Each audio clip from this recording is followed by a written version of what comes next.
Alright, hello everyone.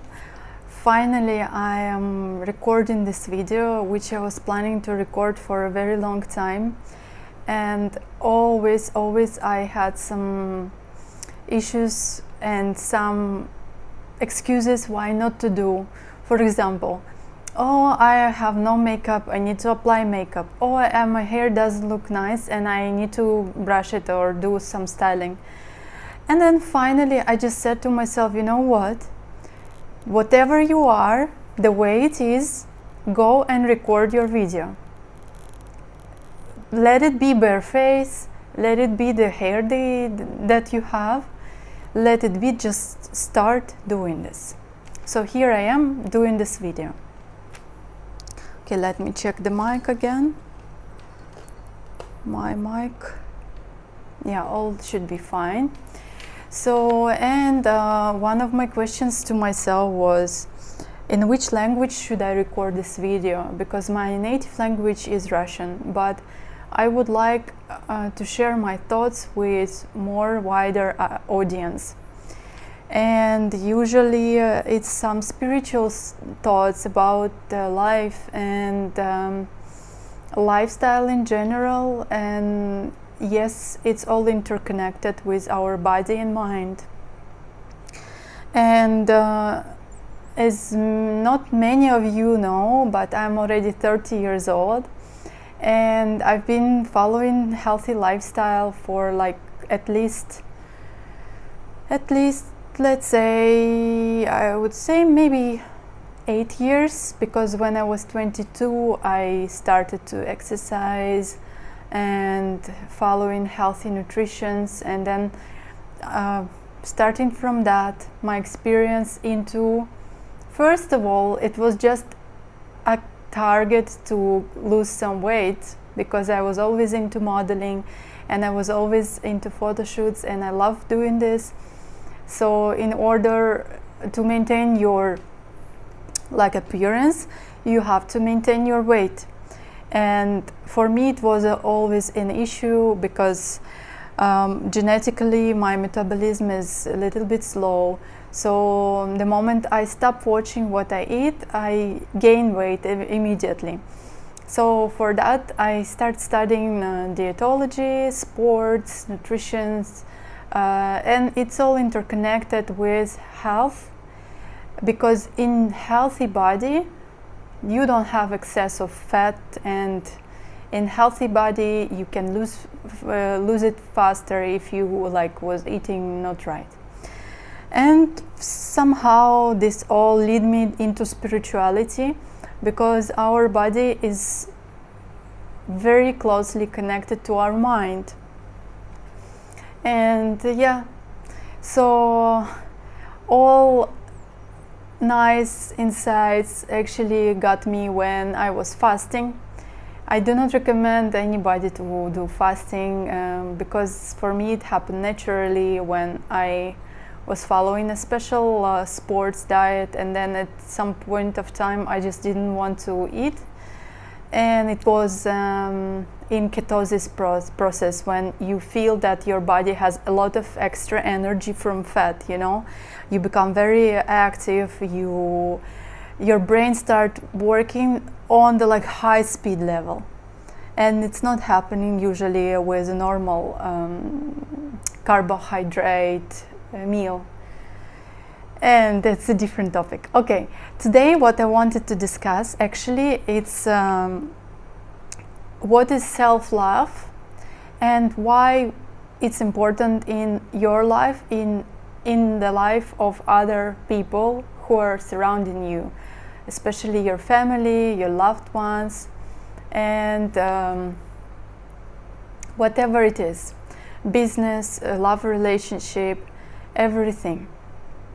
So when I first asked myself, and I knew from somebody about self-love, I was confused and I didn't understand what actually they mean by saying self-love. Then I started reading more about this topic and understanding what does it mean to put yourself first, and how actually we can describe it. And one of the best and amazing tricks that actually helped me to realize what is self-love, I read this. So somebody told me, imagine your child. It's for those who has child. Or imagine a person that you love the most. And at that time, when I was like 19, 20, I was always in a relationship, and for me, love was only about like romantic life. And I immediately thought about that person, that guy that I was dating, and I was thinking, oh, this is the true love, and this is exactly what love means for me. And when I thought about this, you know, love for me is as you can give to someone you love everything you have, and you put them first, and you sacrifice your time, your energy, everything in your life is becoming about them. This is what my perspective back 10 years ago. Okay, we are continuing to self-love topic, and this person said, okay, so imagine you take all this love that you're giving to that person you love, or your child, if you have a child. Imagine this, you take the best products from supermarket for your baby, you choose a special water for them, you want to buy them little cute shoes so they look the most pretty in the kindergarten.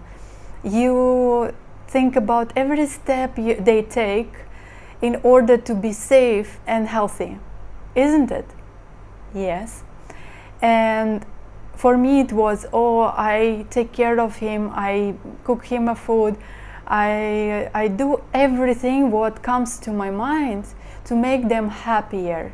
And you know, in my friendships as well, whenever that person say, oh, I love this, I love that, I take it in my mind as a note, and then I do it for them. It comes naturally from the heart. No need to force it. It comes very easily. So that person said, okay, very good. And now take all of these actions and apply them to yourself. For me, it was a really shocking thing. How can you apply all that you want for other person to yourself? It doesn't make sense. And then the more and more I live with that thought, actually, I realized that, oh my God, this is a key to your success. For example, let's take the food. When we go to the supermarket, we choose the best things for our family or for somebody. But sometimes before I could buy something what is a little bit not fresh just because the price was less. And then later I asked myself, why would I do this to myself? Why would I feed this to my baby? And the answer is no. Would I give it to someone I love? No. But why do you give it to yourself? This is a choice as well, isn't it? And that was so refreshing, and of course it doesn't come easily, and understanding of the thought like that doesn't change your life like that. It comes with the knowledge, with this acceptance. Every day you notice something about your behavior where you put yourself not first.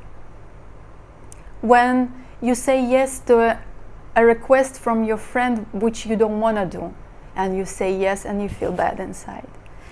Or when it calls actually self-betrayal, when you agree on doing something you don't want and you don't like, but because you love that person so much, you agree on that.